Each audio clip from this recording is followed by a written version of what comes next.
All right, welcome to our panel, part of Outright 2023. This is Queering the Publishing Industrial Complex. Thank you so much for tuning in. First, we would like to thank Gilead and the Mayor's Office on LGBTQ Affairs for their continued support of Outright and all our Center Arts programs. Their support allows us to continue to share our stories regardless of the artistic medium. So please join us as we thank them for their support and play a brief sponsor video. The average baseball stadium holds about 50,000 people, enough to fill a dance floor the size of a New York City block. It was also the number of people in the US who became HIV positive every year since 2003. Then, something happened. One by one, we said, enough is enough. Instead of waiting for a cure, we took action. We got tested and retested. We talked to each other, and we talked to healthcare providers about HIV prevention options. People living with HIV started treatment right away and stuck to it, which can prevent the spread of HIV through sex. New infections went down, but we still have work to do. So let's all do our part and keep fighting, because together, we can all help stop the virus. Find out what you can do at helpstopthevirus.com. Thank you, and please enjoy the event. Thank you so much, Emily. First, I just want to give a shout out to Emily for all of her work with Outright. The organization is a volunteer organization, so I am very appreciative, Emily, of people like you and your team that are volunteering to make this programming possible. It's always important, but I think even more so in these last 4 years and what we are seeing politically in states in Florida and other states, attacks on our community. So thank you. If everyone you're watching on YouTube, raise those hands up. I know Emily and the team can't hear it, but we are giving you a round of applause. And I also want to give a shout out to Rachel and Sally for being here as our interpreters, for making this an accessible panel. Thank you so much. So if you're watching on YouTube, you are here for Queering the Publishing Industrial Complex. I know, fancy, right? Love that title. Shout out to Allison Blevins for that title. Our panelists today, I am moderating and we'll be jumping in. Dustin Brookshire. I am with Limp Wrist. Allison Blevins, who is Queen of Publishing over at Small Harbor Publishing that has Harbor editions and also a magazine. Cara Admiral Gronweir, who is with Swim. And as you have probably seen on the images for this event, Steve Belan-Oka, unfortunately, is not able to make it today. He had some unforeseen circumstances. And we have the fabulous, never fear, Nicole Talman from South Florida, who is involved with South Florida Poetry Journal, as well as Blue Mountain Review and also ELJ editions. So we are very happy to be here. I am not going to read everyone's bio because that will take up more time than I am blabbing right now. What I will say is that Emily is putting all of the web addresses in the YouTube chat, so you can please visit everyone's website. As you know, the best way to support poets, writers, editors is to make purchases. So if your budget allows, please consider purchasing some of their books, or if they offer consulting services, please do that through their website. So today, if we use the word queer, we may not be using LGBTQI+. We may just be saying queer. Please know that we are meaning that to mean the whole spectrum of our community, and we'll be using that possibly just in short. And then while we do have planned questions, you do have the opportunity to submit questions in the YouTube chat, and Emily will get them over to us on Zoom. We do want this to be interactive, so please do not be shy. Drop questions in as you're thinking about them. We would love to answer your questions as time allows. So I'm going to just open it up for our first question for the panel. And that is, why did you get involved in publishing? And please be sure to include how your queerness played a role in that.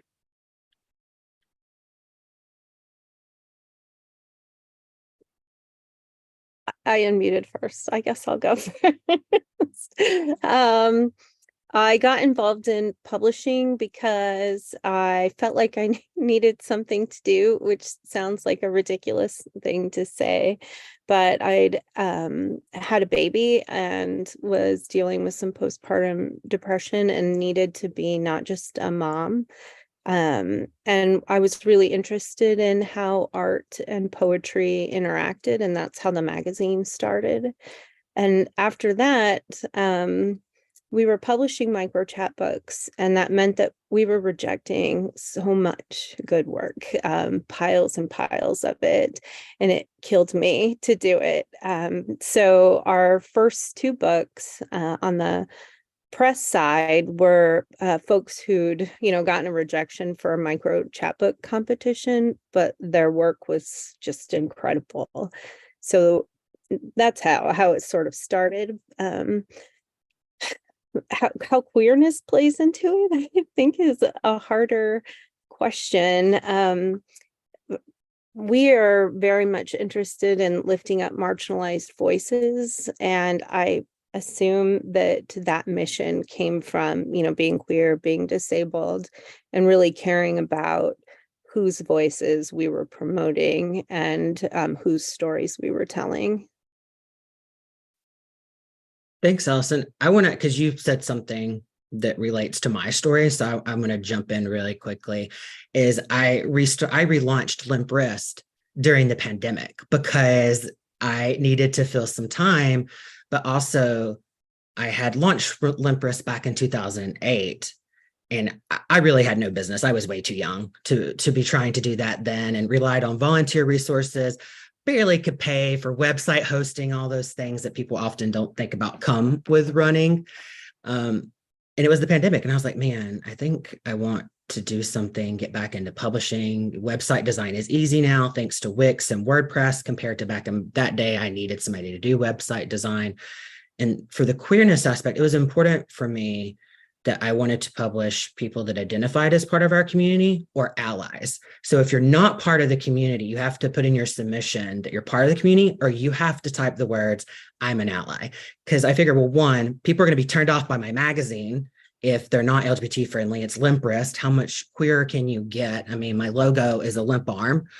And if you can't type the words, I'm an ally, then I don't want you in my magazine. Like for me, there's no space for any in between. The allyship was really important because there's not enough of us to vote to make change. There is and there isn't, but we need allies. Allies is how we get things done in numbers. And so that was very important to me. Care to add, Nicole? Yeah, I'll jump in on that in the sense of I got involved in publishing right after the 2016 election. And I felt very impotent and very just helpless and powerless. So it was in a group of my peers that the idea for Grabbed Poets and Writers Response to Sexual Assault, empowerment and healing, because that's important too. That came from this want to do something. And so we kind of built on the momentum of the moment, but that carried through for 4 years. And in those 4 years, the queerness started getting queerer because we started getting stories from all sorts of segments of the queer population, allied population, and people who even didn't realize that they were writing from a place of queerness were submitting this work. So it didn't start out with that particular mission. And actually, I think I told this story to you, Justin, that it started out, it was just going to be women who were going to write, because of course the impetus was the infamous, Grab Them tape. And we were, the title Grabbed, it was a response to that. So I wanted to keep it, solely to women identifying writers. But then I realized that was being exclusive, right? And that was the opposite of what I wanted. So it opened up the call. So ultimately that became the impetus for what it is, which is a beautiful, wonderful collection of powerful work from all sorts of segments of our experience and population.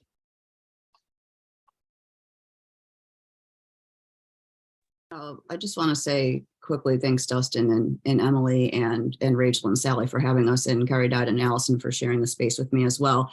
I don't necessarily think that my entry into publishing was intentionally to publish queer voices specifically, but more to just give more voice to underrepresented people. And I say that because when I first started with South Florida Poetry Journal, Lenny De La Rocca, the publisher, reached out after reading poems of mine and asked me to be part of that masthead. And that was my foray into publishing. After that, I published a poem and also a book with the Southern Collective Experience Press, and I was afterwards asked to be part of the Blue Mountain Review. And again, that was my way of maybe bringing some other underrepresented voices into that particular journal. And with ELJ and Redacted, I think that one probably has the greatest tie for me in terms of the representation aspect, because when Ariana the publisher reached out to me, I told her that I was very interested in the Redacted series because I really wanted people to get manuscripts out there that may not be able to necessarily be picked up by traditional presses. And the first book that I published, Maureen Seaton's The Sky is an Elephant, she happens to be a member of the LGBTQ community. And I think there was a degree of intention on my part, but there was also this aspect in my mind that women as they age in particular, even if they've had a long career, may have a hard time getting a manuscript picked up. And Maureen is in her 70s. And I just thought, what a beautiful book. I just didn't want her to struggle to get that published. And so it wasn't so much about her being queer, although that was important, but also the fact that she was an older woman who I thought might have a harder time getting that out in a quick fashion. And the other two books that I have coming up in 2024, one of them is by a queer Black writer named Ashley Elizabeth. And her book deals with sexual assault and abuse, which is a topic that I think needs more attention. And then I have another writer that I'm publishing named Anton Yakovlev, and he is a Russian writer who's been displaced from his home. I think displacement is another important topic, and also the immigrant experience. So that's my long way of saying it's not to me just about queer stories, which are extremely important to me, but just underrepresentation in general, and really giving people a platform to be able to tell their stories where that space may not exist. Thank you for that. And mentioning South Florida Poetry Journal, I want to give a shout out. They did a Say Gay issue because of all the controversy that you've probably seen from there's three of us from Florida on this panel that we know very well. So I would say Google South Florida Poetry Journal Say Gay and give that issue some attention and share it. So I know I'm actually friends with everyone that's on this panel. Lucky me. You should be so lucky to have these three fabulous people in your circle of friends. I know that you're all poets, so you're all writing. I know that you all have very busy lives outside of the poetry business, even though you're very active in the poetry business. So I thought it might be good to discuss, how do you manage the time between the writer you, the editor / publisher you, and then just everything else that's going on in your life? Anyone jump in?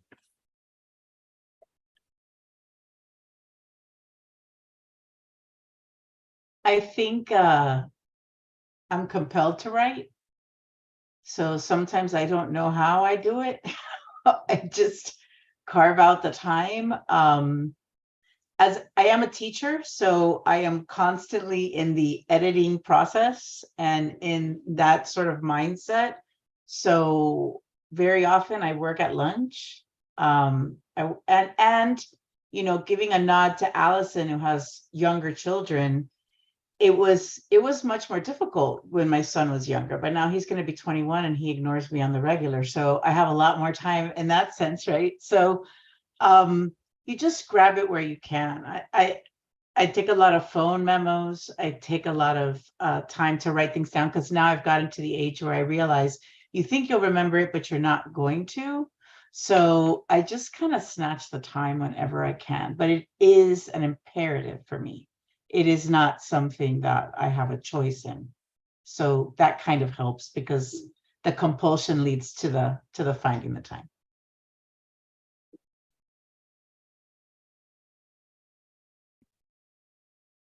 I feel the same, it definitely is a compulsion. With the because I have small children, I write wherever I can. When they're not in the car, I write in the car, little notes on the side of a book. So the writing, I mean, I have no idea how it happens, but it just seems to somehow. But I really only work to support my habit of editing and writing. I teach as well, but I mean, maybe it is a passion, but I do it so that I can edit, and all of that work gets done at night, in the dark, or when I can't read another composition paper, I'll take a break and read or mark something up. So again, I don't know how. It just magically happens or doesn't, and then my authors get mad at me. I'll pipe in to say I'm one of her authors, and I've never been mad at her because she's fantastic and a great communicator. Nicole, would you like to add in on this? Sure. I think that what's critical is not forcing myself to write if I don't feel like it, and just writing when the urge strikes me. Partially because my schedule is just so hectic at work in particular. If I were to say, okay, I'm going to write from this time to this time, I don't know that it would happen, because my schedule is very unpredictable in a lot of ways. So I just make space where it fits in and when I feel inspired. And sometimes calls will inspire me. There are a lot of I like being published in journals. So if I see a call for something that interests me, a lot of times I write towards the calls and the prompts that I see. I love themed issues in particular. So I think that helps me. And then I have this voice in my head almost all of the time. I wake up with a lot of things in my head. I'll wake up in the middle of the night and I type things in my notes app, and then I might come back to them later. A lot of my writing takes place at odd times. Usually really early in the morning, or sometimes in the middle of the day, just like with a quick break, a couple of lines, and then I'll go back and revise later, sometimes super late at night. But it's not like I have a set schedule where I say, okay, I'm writing from 6 to 7 in the morning every single morning, because I like that flexibility of being able to write when it fits in. And in terms of the editorial work that I do, there are publication deadlines that you have to adhere to. So I think that fits in because, okay, well, I know I have to get this issue out by this time. So I build in time, usually on Saturdays. Weekends are really productive for me, especially Saturdays. I just use that time to go through the queue of the work for the journals. I actually read for Blue Mountain Review, LA Review, and South Florida Poetry Journal. And then also for Redacted, that's a little bit less because it's twice a year. I'm sorry, it's 2 books a year. So it's a little bit more dedicated time, and the calls go out once a year in May. So I think it's just the flexibility, being flexible with myself and fitting the work in when I can. When I had this question, I thought, how would I answer it? And I was like, I'm not doing very well. Like, you're all my friends, so we've all been talking about this offline, right? I feel like I've just been on the struggle bus all of 2023. And so I'm really trying to find I think part of what it is what used to work for me is now not working for me. Because, right, we change, we evolve. So I've been in the process of trying to figure out a new schedule for myself, as maybe it is assigned times that I run a reading series. So I'm only going to be focusing on that reading series, 6 to 7 in the evening on certain days, to also limit the screen time, because I also have realized how much screen time I'm putting in, and is that fair in my romantic relationship or even with friends? So I don't have a great answer to this, other than I am reevaluating how I handle things, because I just feel like I've missed everything and have been so far behind. And I wanted to circle back, and Allison, I'm going to focus on Allison for 1 second. And Allison and I are friends, and I asked her if we could focus on this aspect because I would never ask someone without making sure it was okay first. Allison is very open about being a queer disabled writer. And there's a lot of intersectionality in our community, that there are a lot of queer people who are also disabled. And that adds another layer to how to operate in the publishing queer industry. So Allison, I just wanted to know if you could chime into on this conversation from that perspective, if you're still okay doing that.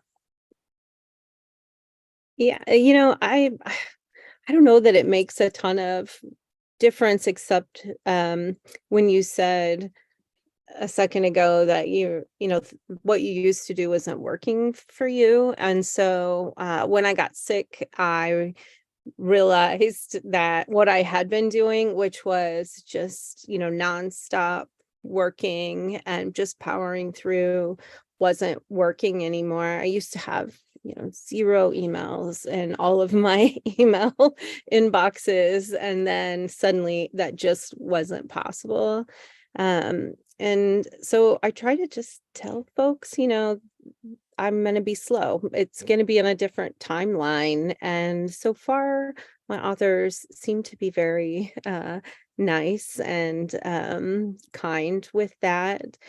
I think one of the good things that has happened is, the magazine used to come out on a very strict schedule, and we were quite orderly, and things have kind of just changed, and I think it's better for the staff because they are volunteers. We have this phrase over there where we say it's just poems, because your life comes first, especially when people are putting forth all of this effort unpaid to make these things happen. Thanks so much. We do have a question in the chat. I'm going to ask one more before we get to that question in the chat. And I have to give my buddy Diamond Ford credit for this question, because I was telling her about this panel and I was trying to size up my questions. And I was like, what would you ask? And if you know her work, she's a damn good poet, and she gave me 2 damn good questions.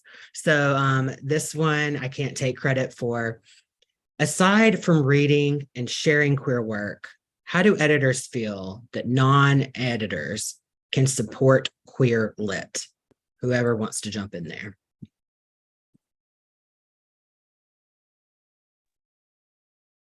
I'd say in the ally community, just promote the work, right? It's complicated because yes, you want to elevate queer voices, but I also don't want to be othered, right? And confined to othered spaces. So I'd love to be, asked to read by, allies. It doesn't have to be a gay bar or a queer festival or, which is wonderful. Yes. And not at all am I denigrating that space, not at all. But if we really want to be inclusive, let's be inclusive everywhere. Because I don't necessarily, when I'm reading for swim, I'm not thinking, I'm reading the work first. And because we are a journal for women and women identifying poets, that tends to be not so much of a consideration for us because we've already defined the space. So we're so used to just reading the work. So I would love if they could just read the work and not let the queer label come first, if that makes any sense. Jared, I like what you say, because I had someone once when they were going to introduce me, they're like, is it okay if I call you a gay poet? And I'm like, I mean, yeah, you can. I'm like, but I'm more than just gay. But then flip side, if somebody forgets to say I'm gay, I'm like, that's homophobic, in a joking way. So I like what you had to say there. Nicole Allison? I think my response is similar to Kari Dodd's. I think it's just giving space. But again, I'm kind of the mindset that I don't like to be boxed in either. I'm always happy when someone gives me an opportunity to read as a queer poet, but I'm also happy when they allow me to share space with others who aren't queer. So I think it's really about accessibility and opportunity, regardless of someone's sexuality. So I would focus on making opportunities for people for queer poets in spaces that aren't queer as well.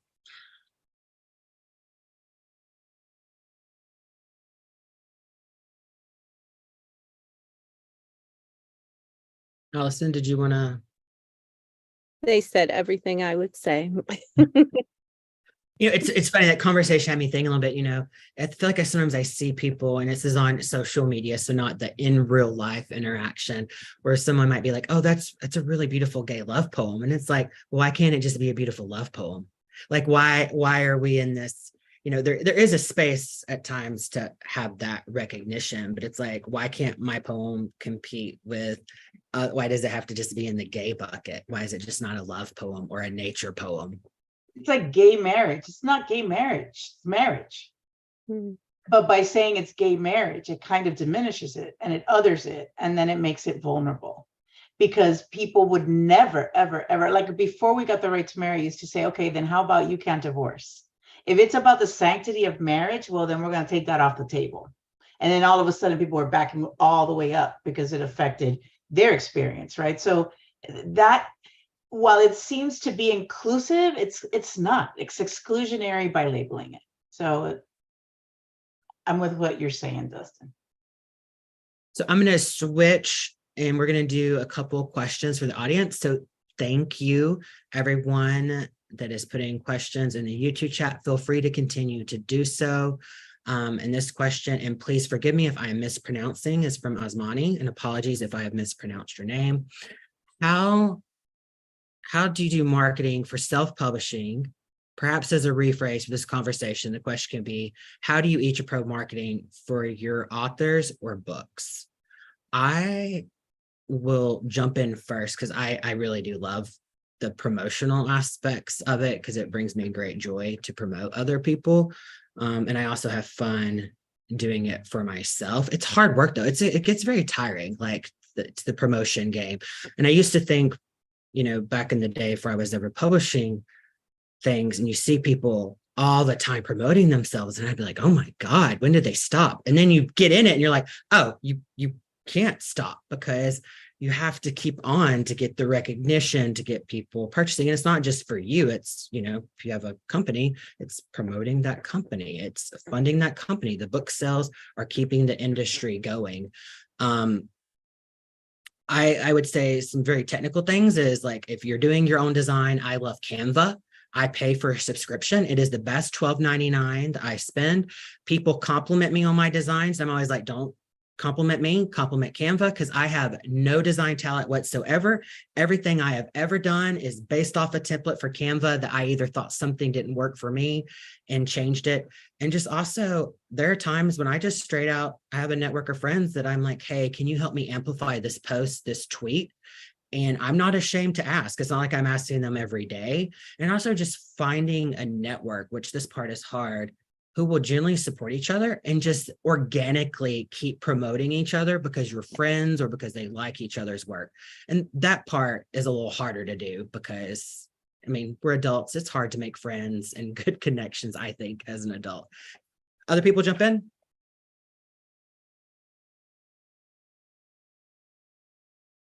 In terms of, that making friends and supporting each other, there are some, I think, really simple things that you can do that I suggest to folks. And that is to, if you read a book by somebody you like, send them a friend request. And then once you start, when you're reading journals, if you like somebody's work, reach out to them, maybe say, hey, I really enjoyed that. Because authors are just people and we like to be complimented. And I found that when I started becoming connected on social media with other authors, that there were more opportunities, because authors are sharing opportunities, and you're not going to find out what's happening inside, especially poetry. It's a very, it seems like, big and something really fancy is happening, but it's not. It's a really kind of small, insular community. And so you have to just kind of put yourself into it. And I think that is something nice about social media, that you don't have to talk to people's faces. It can be through the screen. So I think small steps like that were really big for me and can be easy even for emerging writers.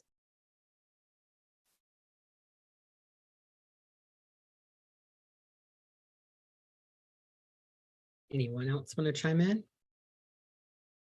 Okay, we'll have another question from the audience. From Sarah. Spent 2 years trying to get publishers to purchase my lesbian romance, and they kept saying Jane Smith isn't ready for this. I decided to self-publish. Is real representation possible? Ooh. That's a deep one, Sarah. Who's going to tackle that first? It's going to be harder. The difficulty will be getting places to cover, to sell your book, to take on your book, to offer you readings. A lot of bookstores are now charging for stalking fees, and if your publisher isn't approaching them with possible, bigger orders, it might impede their willingness to bring you on to have a reading. And then it becomes a little bit cost prohibitive because you've already shelled out for self-publishing, and now you have to shell out to go and place your book in the bookstores that will give the readings, right? Because people who go to live readings love to buy the book, and that's how it spreads. So I think it becomes more difficult. Anybody else have an idea? Well, and I'm not saying this because Allison's on here and she is published 2 of my chat books, but the second chat book, I almost gave up on it because I think it was declined 12 times, and at some point you're just like, I believed in it. I did some tinkering. And I'm like, no, I was very confident that I was done with the tinkering. Like, this was the book it was meant to be. And, Allison saved the day, but it took me going through 12 rejections to get there. And it's a painful process. Nobody likes rejection. I mean, we're used to it as writers, but it still hurts. I think that anybody says that rejection after rejection doesn't hurt may not be being fully honest with us. And then I think, and while she's not part of the queer community, but she is definitely an ally, I want to say Denise DeHamel's Kinky, which is still being taught 25 years later, I think she said it was rejected 40 times. I mean, it blew my mind. Like, it was rejected so many times. And so I try to think about that is like, I have to find the right publisher, the right person to like this. And it's just a really fucking hard thing to do because we only have so much time and so much money if you're paying fees for people to review books. Nicole, did you jump in? Allison? Sorry. I was going to say, I mean, we're not to real representation, but I think there are small presses out there who really care about this stuff, and we do at Small Harbor Publishing. So I think you have to, like Dustin said, you have to find the right place. One of my mentors when I was in my MFA program told me he spent 10 years sending out his first book and now has piles and piles of them. But 10 years, that's a lot of rejections. And my first publications went through piles and piles and piles of rejections as well, until I started really thinking about where I was sending them. My first chapbook was about getting pregnant through reciprocal IVF. The places I was sending it as a young author, those weren't the right places. And when it found a home at Seven Kitchens, that was the right place. So you have to be aware of who you are as a writer, and also who the publishers are and what they're looking for. And I think that there is really room for self-publishing. KDP has made it so easy, especially for romance novels. I mean, people buy those and they read them, and I think, why not take all of the profit for yourself and self-publish it? Those aren't bad options.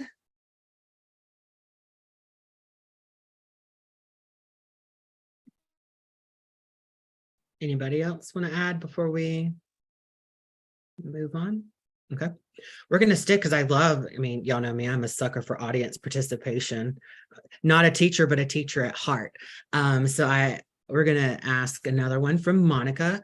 And again, if you're watching on YouTube, please take advantage. We got 25 more minutes left of this fabulous panel. Drop your questions in and we will try to get to them. So Monica asks, for those of you involved in book publishing, are all the books you work on available as ebooks? If not, is it because the press doesn't have people with those skills?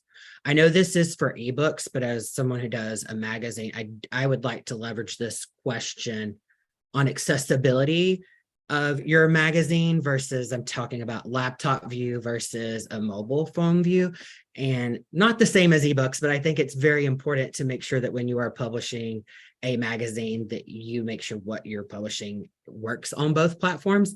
And from the feedback that I get, people now, and I'm one of these people, but care more about, does it work on my phone? Because so many people are doing now the intake on their smartphone and using laptops less and less. They're using the laptops to write their poems or, book reports, whatever it is that they're doing to do work, real work. Not that poetry is not, that sounded bad. Forgive me for that.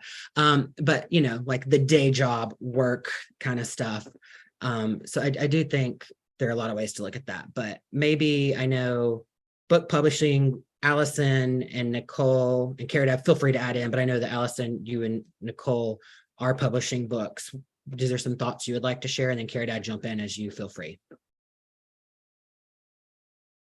I don't believe ELJ offers ebooks, and I don't know the reason why. So I would probably have to punt to Allison to take this one. I mean, I know that with my book in particular through Southern Collective Experience Press, I was asked whether or not I wanted an ebook. And when I saw what the royalty was going to be, given how low the price was, I said, no, thank you. So I think a lot of the bigger presses I know, I think they pretty much automatically offer ebooks, but I think some of the smaller presses opt not to, and I think it may have to do with costs and royalties. But I'm gonna punt to Allison on this one, who I think has more experience. We do not. We do have the option. We just haven't done it, and royalties and cost is one of the reasons. And a chapbook sells for $12. So if you're going to make it so cheap that somebody will buy it on an ebook, it's just doesn't.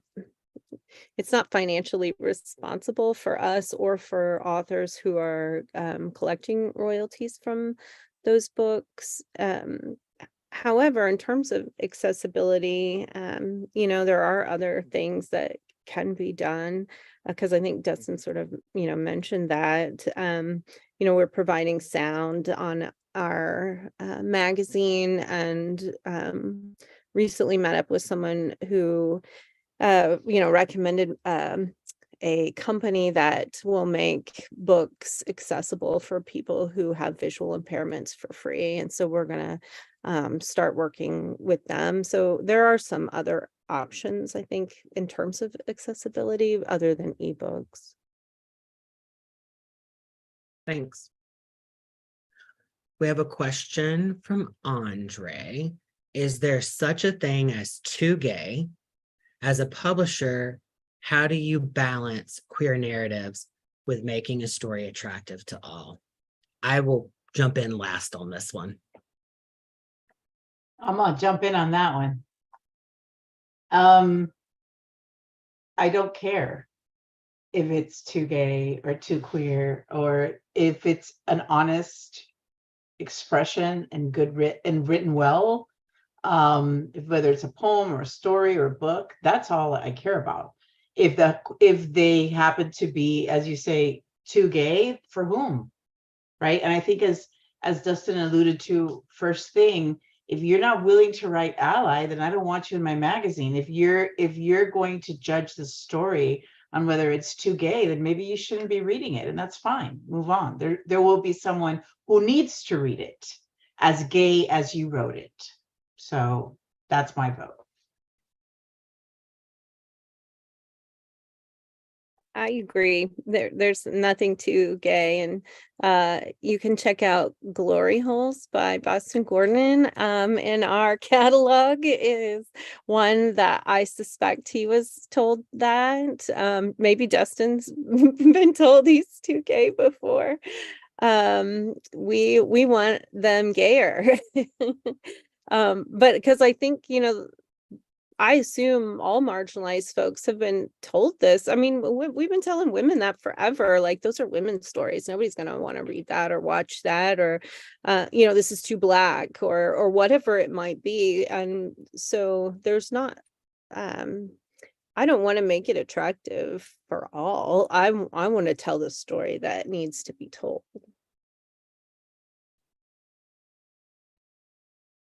Nicole, you want to? I'm just thinking about this. I don't know what too gay means or what that looks like, I guess. I don't know that I've ever read something and said, oh my gosh, that's way too gay for me. So I think that, you're going to find an audience for your story. So you just need to be true to yourself. And if someone passes on it, first of all, I'd love to see a rejection letter where someone says that's too gay, because that that would just floor me right there. But I think that, again, it's about sticking to your truth and knowing that if the quality of writing is there, someone's going to pick it up, regardless of whether or not it's too gay for the mainstream, whatever that may be. So I just say that to say, please just worry about telling your story as authentically as you possibly can, because I think that the right publisher will show up. Yeah, I think what I would add is, how do I want to say it? We have some journals like Fog Lifter, Impossible Archetype. They're great publications that they focus on LGBTQI writers. And so I know that they may be more open to some of the poems. I guess that would be my too gay poems, more so than I think some standard publications are. And I'm being vague on purpose, just saying standard, because when you read them, I'm like, I don't sometimes see a lot of the poems that I'm writing. And I feel that I need to be writing these poems. So finding these places where I can get them in. And so also pay attention to who are guest editors for some of these, because I also notice you'll see, like, I'm not a math person, but you got your little parabola or whatever, the ups and downs, like all of a sudden it's really queer for an issue. Oh, it's because it was a guest editor. It was a queer guest editor.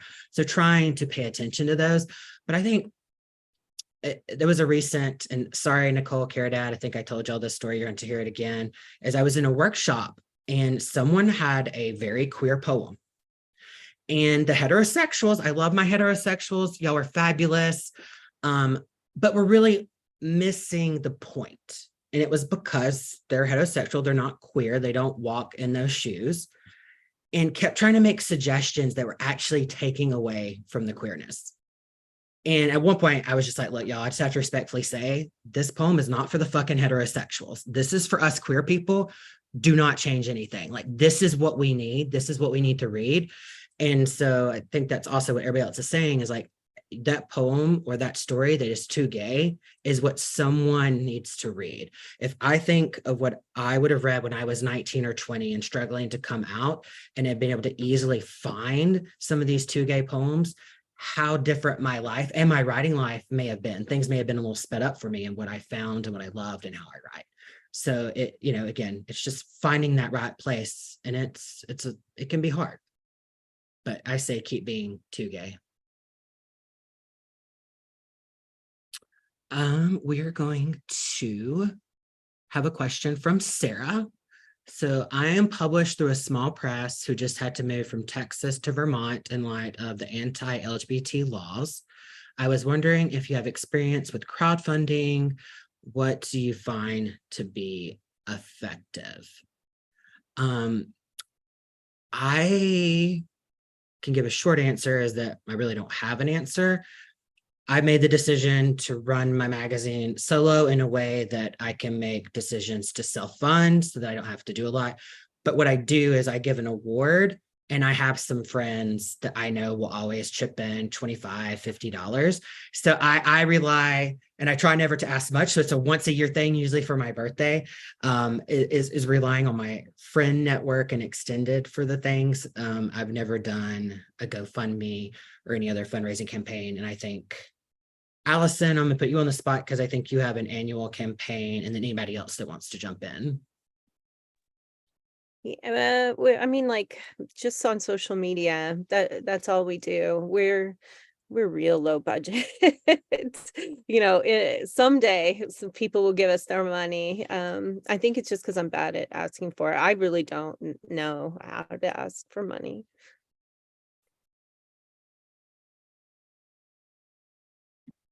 Yes, swim is volunteer run, and we do contests and stuff, but that's basically just to help give it to somebody else who is in the contest. So we don't really crowdsource, and not very well endowed or funded at all. So same boat. I think what you just said is a really important thing for folks to know, that, when they give money to a press or a magazine, usually we're just pushing it right back out, so we're not hoarding it or giving it to ourselves. So all of those fees, all of it goes right back to authors and artists. Yeah. We have a question from Sage. What are your experiences getting into the industry as a queer person? How to find a press or publisher who aligns with queer values? Okay, I'm gonna jump in on this because it took me 5 years to publish my book, Tortillera, which means lesbian in Cuban vernacular. So pretty queer book with a racial slur on the title, right? So maybe that was the problem. So I finally win the contest with Texas Review Press, of all places. So and it's a man. My editor's a man. And he sends me, and he calls me. So you won, and I'm thinking, how did this happen, right? And it turns out that my book had not been published previously because it was waiting to land with this particular man at this particular press, because he is an ally. He is a straight cisgendered man, but he got the book, and he got it on every level, and he got me. So it was just waiting for the right. We keep saying this, but it really is that. It's just the willingness to keep trying, the belief that someone out there is waiting for it, and the being able to find that by just your tenacity and your belief for that book. And just as a quick little aside, people know this, but the day that I found out I won the contest was the day that I told my wife I was throwing the manuscript away. I was done with it. And an hour later, I got the call that I had won. So when I say it's tenacity, it's belief, it's the try again and again and again, I say it out of true life experience. And just keep at it. Someone is waiting for it. I promise. Yeah, to build off what Caridad is saying, I mean, I have 3 chapbooks, one published with Sibling Rivalry Press, which is now no longer publishing, and then 2 with Allison's Harbor Editions. Thank you, Allison. And those are both publishers that are queer friendly. And so I would encourage to, like, if you're interested in presses, it's a little homework, but we all have to do homework in our industries, right? Is to look and see how many books are they publishing by queer writers. Most of them have the author's bio on their website, and going through, and you start noticing that, like, oh, actually, they've only published straight people. Maybe they will. Maybe they're going to break, and your book is the one they're waiting for. But sometimes that tells me, I'm like, okay, maybe that's not the place that I want to publish with, that they've been around for 15 years and 90% of their authors are all heterosexual. It's a sign. So I think doing some homework to see what presses are making the conscious decisions or to promote people within our community. But even that can be, because I'm going to just put it out there, Sibling Rivalry was one of the thanks, we love it, no thanks. So even a queer press with a queer manuscript said no. And so it wasn't about not being a queer press. They are. They just passed on it, and that happens too. So if you do find a press that is, it's a queer or queer identifying, or they welcome queer manuscripts, that's not always a promise. And it's good to know that too, because then it helps you when the sting comes. Thank you for saying that, Care Dad, because I was not trying to say it's an automatic in. I'm all about the odds and the chances game. I'm just salty because sibling rivalry said no. Don't you know? That's what that's about. Come on. But I'm glad it was you. See, and that actually, I thought that my first thought was like, they said no to me. But then my second thought was, oh, but they published my friend. So that's the beauty of that too. You may get a no, but someone you know or somebody whose work you love may get the yes. And that makes your no a little bit easier. Yeah, we can give all the advice in the world, but it just comes down to who looked at it that day and who sent it up, whose eyes were on it. Lots of places have readers, and so when you send to us, you think I'm the one, the queer disabled gal's gonna read it, but it's not always gonna get in front of my eyes.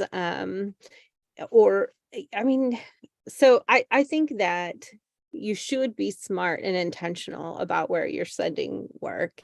As Dustin said, do the research. Who are they publishing?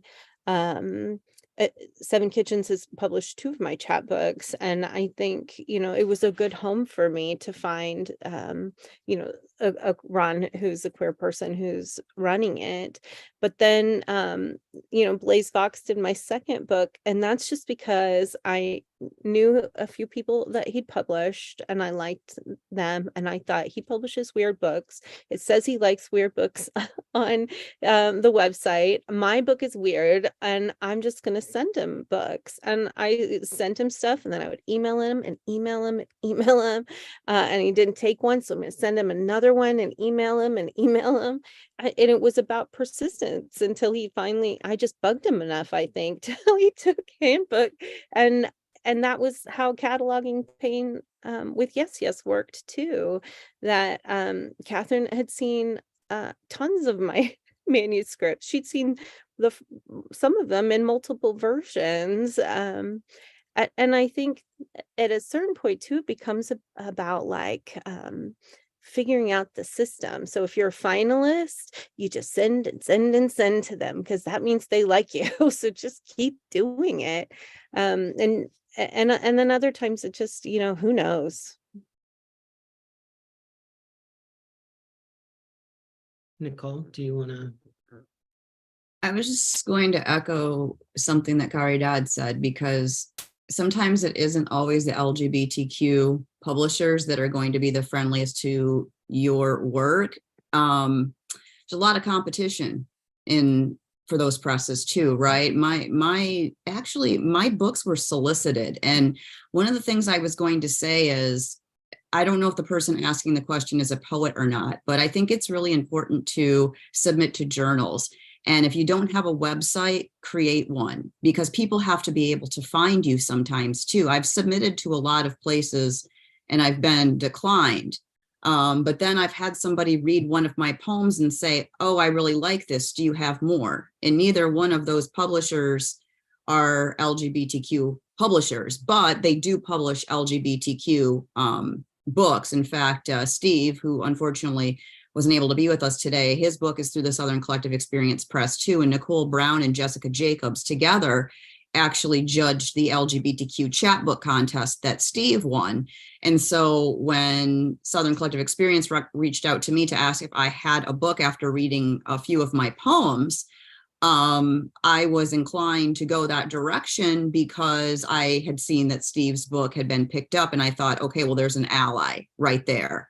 And that was important to me. So I would just say cast a wide net. You obviously want to do your homework to make sure that you aren't aligning yourself with someone who may not ultimately reflect your values. But I wouldn't say that focusing on a queer press is necessarily going to give you the success, because again, there's a lot of competition for those presses. And look at Caridad had this perfect book for this press and they said no thank you. So you just never know. So cast a wide net is what I would say, and get a website, and also send your work out to journals that are either queer or allies, because people can see your work, the more you publish that way too. And then maybe someone will reach out to you. You never know. It happens.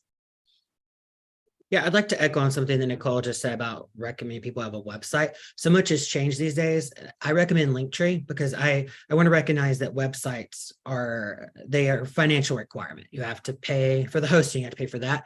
Linktree is free. You can update your links where your poems have been published. So I've been very much encouraging everyone that if a traditional website is not possible, explore Linktree because it is free and it's a way for you to still have a hit on a Google search. I know that we are winding down on time, and I feel like there's a really good, all the questions are great, but I wanted to focus really quickly on Yara's because I'm actually a little stumped by it because it made me realize the two places that I would talk about don't do this. But Yara's question is there a list of resources for finding queer presses out there, or do you need to find them through word of mouth? And I use Lambda a lot, but they have submission calls. They don't have a list. And then I use CLMP, it's Community of Literary Magazines and Presses. Got that, passed the test. But their search field doesn't allow you to do LGBTQ presses. But if you look through their lists of presses, I mean, Limprist is a member, so it would say that Limprist is LGBTQ friendly. So CLMP, to be a member also, some magazines may not be able to afford that, but they have a lot of ethical standards that you're supposed to adhere to if you're a member. That may be a good place to search through journals because you can identify if they're LGBTQ there. Anybody else have thoughts? Is there a resource that I've missed that is just... Poets and Writers has an excellent search engine, and they do have one for queer writers, and they're great. You can really winnow it down. And then of course you can go in, they give you the website, you can go in and you can see samples. Again, sample work, so you have an idea if your work jives, but that's a wonderful reference.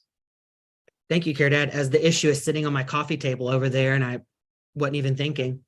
And you don't need to be a member. You could just go into Poets and Writers, the website, and they have under the classified section, it'll let you do the search.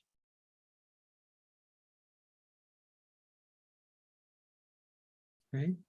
Well, it's 4 minutes. I don't know that we could get through another question in 4 minutes. I can ask one and someone just volunteer to take it. What's the responsibility of queer editors in publishing? Who can give the 2-minute answer to that question? I mean, it's an easy one. I don't mind. Just keep go going. Just keep going. Go ahead, Allison. The responsibility of queer editors in publishing, I think we actually have a huge responsibility because for me, it's about accessibility. And so we have to be people who are willing to lift up marginalized voices, to look at different kinds of manuscripts that might be doing things in different ways than what we've been taught. This is good, read Frost, it's good. Read this other white guy, it's good. Because people are writing in ways that we weren't ever shown. This is how literature ought to be presented, and to make room for folks at the table. So I think I have a huge responsibility as a publisher. We say we're only gonna we're not going to publish only white faces. We're not going to only publish men, that we're going to have at least 50% women. We're going to have at least 50% people of color.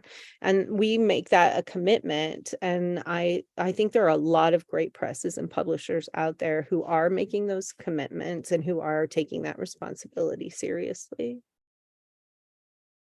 I will add on with just a one-word statement: visibility. I think that visibility is extremely important, being open, a part of the community. When you're publishing people, part of the community. What's the still saying? We're here, we're queer, we're not going anywhere. It's the answer. So we have 1 minute. So I'd like to just say thank you to everyone at Outright. So Outright is a nonprofit to make this happen. It takes money to make these festivals happen. So I would encourage everyone, if you're able, throw a few dollars. If you can throw more than a few, do that. maybe today is not the day. So just save Outright's website. And when you have a few extra dollars that you could contribute, because if you're enjoying this and you want it to continue, it does take money to make that happen. So I hope that you will donate to this amazing and awesome festival. And thank you for joining us. It was Querying the Publishing Industrial Complex, and your panelists, I'm Dustin Brookshire. We had Cara Dadmore Gronlier, Allison Blevins, and Nicole Tallman.